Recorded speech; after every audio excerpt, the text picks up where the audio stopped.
Olá, tudo bem? O tema de hoje é muito importante.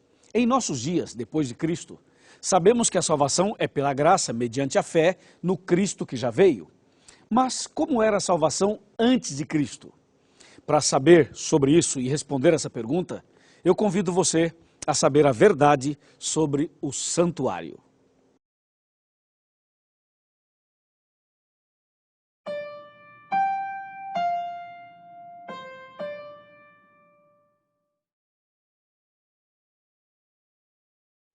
Símbolos. O objetivo deles é sempre o mesmo: passar uma mensagem, algo que foi imaginado por um autor.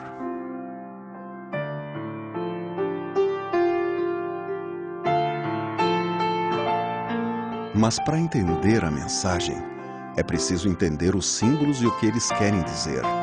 Se os símbolos não são compreendidos, o simbolismo não passa de um indecifrável mistério. Compreender os símbolos é o único jeito de entender por completo a mensagem do autor.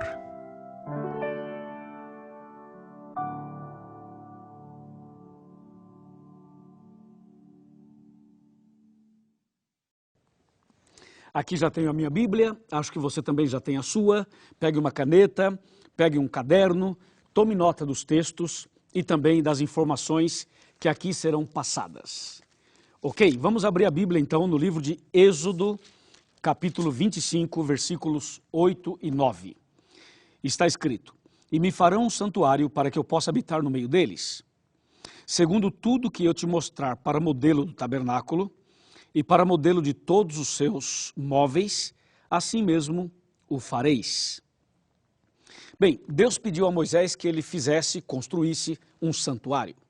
E para que Moisés pudesse fazer o santuário, Deus mostrou uma visão e ele viu o santuário celestial.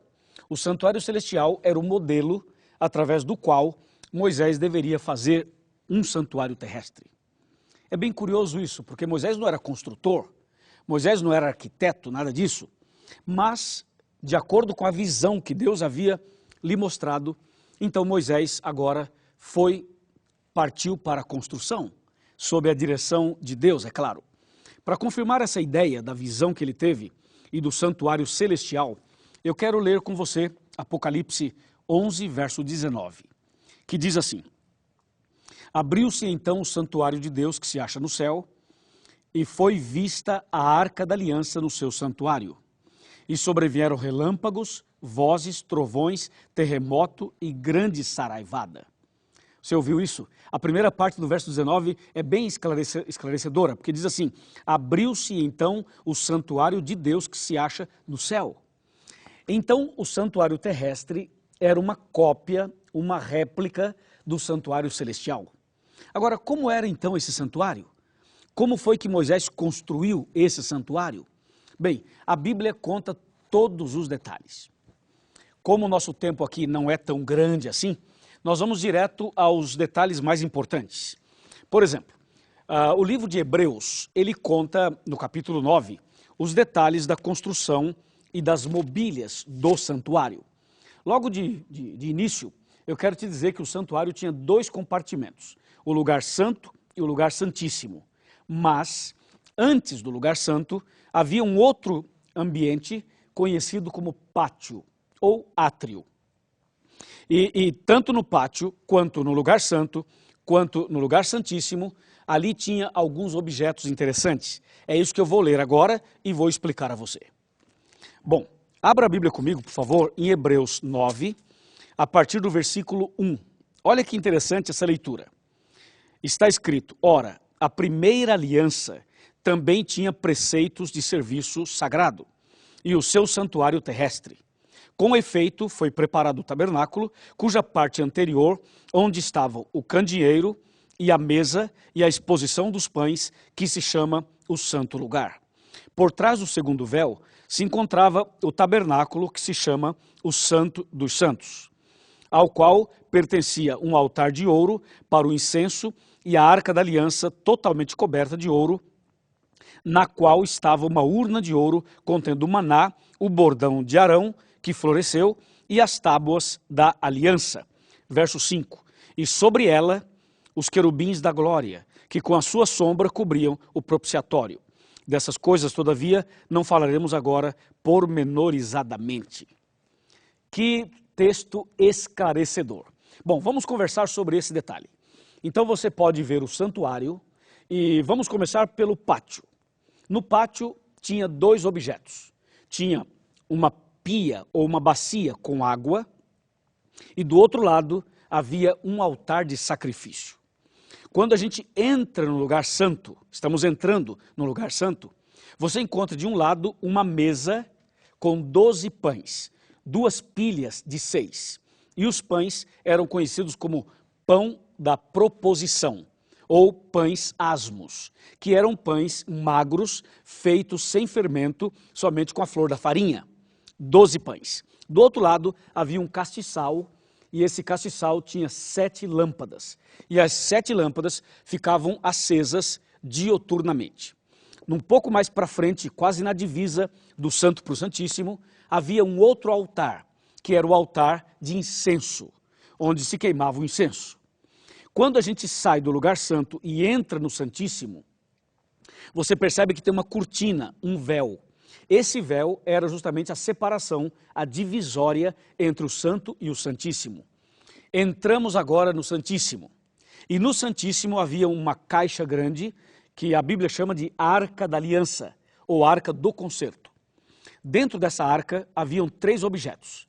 Estava ali as tábuas dos 10 mandamentos, estava ali a vara de Arão que floresceu e também o maná. Essas 3 coisas estavam dentro daquela Arca da Aliança. E em cima da arca havia uma tampa. Essa tampa era conhecida como propiciatório. E a tampa propiciatório. Então, em cima dessa tampa, em cima do propiciatório, haviam 2 anjos querubins feitos de ouro, ouro maciço, e eles eram curvados um de frente para o outro. Assim, estava completo o lugar santíssimo. Agora vem a pergunta, para que servia tudo isso? Qual era o propósito de tudo isso? Bem, Deus queria ensinar para o povo de Israel e para todas as pessoas a mensagem do plano da salvação. Só que Deus queria ensinar o plano da salvação antes mesmo de Jesus morrer na cruz. Resumindo, todo esse santuário e tudo que estava dentro dele tinha um significado importante e apontava para Jesus. Tudo que estava no santuário apontava para Jesus. Era representação de Cristo Jesus. Entendeu? Ok, então vamos analisar os detalhes. No lugar, ou melhor, no pátio, aquela bacia com água, aquela pia com água, a água era um símbolo de algumas coisas. Simbolizava a palavra de Deus, simbolizava o Espírito Santo e simbolizava o batismo. Ok? Agora, aquele altar de sacrifício no pátio representava o sacrifício de Jesus, porque era ali que eles sacrificavam os cordeiros todos os dias. Entrando no lugar santo, aquela mesa com 12 pães, o pão em si representa Jesus, o pão da vida, como diz João 6,48. E o número 7 representava as 7 igrejas de Apocalipse, Apocalipse 1, 2 e 3. E o fato da luz ficar acesa dioturnamente representava Jesus, que em João 8,12 é apresentado como a luz do mundo. Aí, ainda no lugar santo, do outro lado, você tem ali o altar de incenso. E esse altar de incenso representava as orações, o culto, a adoração que o povo de Deus realiza para com Deus, era ali representado por aquele altar de incenso. Entrando no lugar santíssimo, nós encontramos a Arca da Aliança. E aquela vara de Arão lá dentro da arca representava o controle de Deus, que Deus controla a sua igreja, o seu povo e conduz a história. Que o mundo inteiro está nas mãos de Deus, inclusive a igreja está também nas mãos de Deus. O maná representava a providência divina. Deus providencia o pão que você precisa e o necessário para o seu sustento.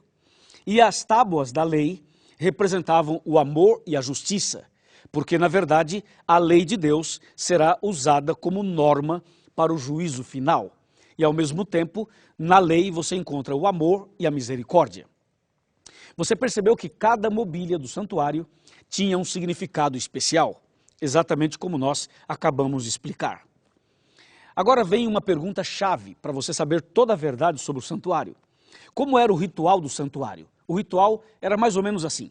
O pecador reconhecia o seu pecado e então ele pegava um cordeiro sem defeito, sem mancha, e o pecador colocava a mão sobre a cabeça do cordeiro e fazia uma oração a Deus e confessava os seus pecados para Deus com a mão sobre o cordeiro. E aí o pecador dizia: Senhor Deus, eu reconheço que eu sou pecador e reconheço que o salário do pecado é a morte, mas eu não quero morrer, então eu quero colocar sobre o cordeiro o meu pecado e a minha culpa. E ele transferia para o cordeiro aquilo e em seguida ele matava o cordeiro. E o cordeiro morria no lugar do pecador. Assim era o ritual do santuário. Todos os dias os cordeiros eram sacrificados pelo pecador e também pelo sacerdote. E um detalhe importante: o sacerdote pegava o sangue do animal, colocava numa pequena vasilha, entrava no lugar santo e aspergia aquele sangue nas cortinas. E além disso, ele pegava o seu polegar direito e molhava no sangue e colocava nas quatro pontas do altar. Esse era um ritual feito de manhã e à tarde, todos os dias. Todos os dias. Ok? Isso só era feito por causa do sacrifício do cordeiro e por causa do perdão que era dado ao pecador. Entendeu? Para falar mais um pouquinho sobre isso, eu quero sentar aqui e explicar os detalhes finais desse ritual. Ok, você já está sentado aí, por favor, então agora presta bem atenção. No lugar santo, somente entrava o sacerdote, 2 vezes por dia. Mas no lugar santíssimo, somente entrava o sumo sacerdote, sozinho, 1 vez no ano. E esse dia que o sumo sacerdote entrava no Santíssimo, a Bíblia menciona que era chamado ou conhecido como o dia da expiação. Era o dia em que o sumo sacerdote apresentava para Deus os pecados e as confissões, os arrependimentos do povo durante o ano inteiro. Aí Deus se manifestava, a manifestação de Deus era em cima da arca, em cima do propiciatório, e aquela manifestação de Deus era conhecida como Shekinah. E quando Deus se manifestava, Deus perdoava os pecados do povo, pecados cometidos durante o ano inteiro. O sumo sacerdote, quando entrava no Santíssimo, ele tinha 2 animais. Um animal ele mantinha vivo, que representava Satanás. E o outro animal era sacrificado, que representava Jesus e o sacrifício de Jesus. Então, o sumo sacerdote oferecia o sangue desse animal, que representava Jesus, em favor do perdão dos pecados das pessoas durante o ano inteiro.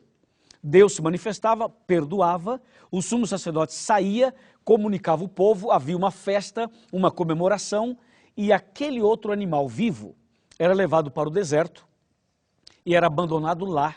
Lá ele ficava, lá ele morria, lá ele era abandonado.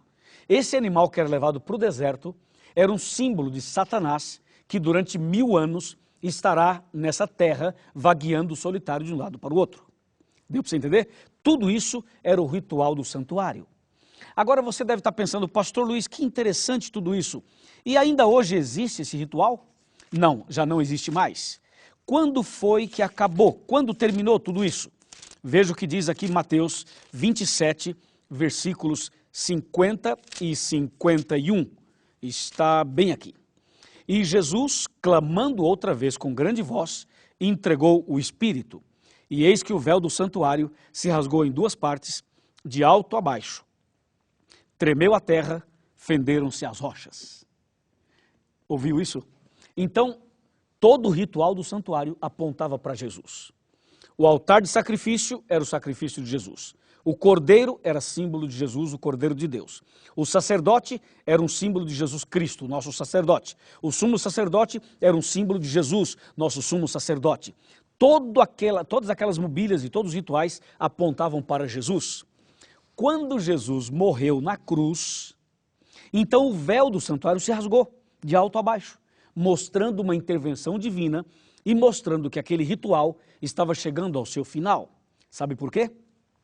Porque Jesus, o Cordeiro de Deus, que tira o pecado do mundo, como diz João 1,29, estava morrendo na cruz. Consequentemente, não tinha mais sentido matar um cordeirinho, matar um animalzinho e fazer um ritual. Então, é importante que você saiba que quando Jesus morreu na cruz, o véu do santuário se rasgou, tudo aquilo acabou e agora nós olhamos para Jesus, o Cordeiro de Deus, e nele nós temos a salvação. Olha que interessante para você finalmente entender o tema. Hoje, depois de Cristo, nós somos salvos pela fé no Cordeiro que já veio. Mas antes de Cristo, as pessoas eram salvas pela fé no Cordeiro que viria. Tanto antes como depois de Cristo, a salvação é pela graça mediante a fé. Então agora, você não precisa fazer mais sacrifícios. Basta você se ajoelhar, orar a Deus e pedir a Deus perdão, confessar os seus pecados. Faça isso em nome de Jesus. E Jesus, o Cordeiro de Deus, que já morreu por você, agora ele é o seu advogado, ele intercede por você. Não precisa de sangue de animal, porque o sangue dele já foi derramado. Então agora você pode ser perdoado, lavado, remido pelo sangue de Jesus. Amém? Você aceita o sacrifício de Jesus em seu favor? Você aceita o sangue derramado por ele para purificar você de todo o pecado? Meus parabéns. Eu também aceito. Louvado seja Deus. O Cordeiro morreu, o Cordeiro ressuscitou e em breve Jesus virá para nos buscar. Se você aceita essa mensagem, se você aceita Jesus na sua vida, eu vou orar por você. Oremos. Querido Pai Celestial, obrigado pelo sacrifício de Jesus e obrigado porque todo o ritual do santuário nos ajuda a entender o plano da salvação. Abençoa, Senhor, essa pessoa que estudou comigo hoje e que tomou uma decisão de aceitar o sacrifício de Cristo e de, a partir de hoje, ser lavado e remido pelo sangue do Cordeiro. Em nome de Jesus, amém.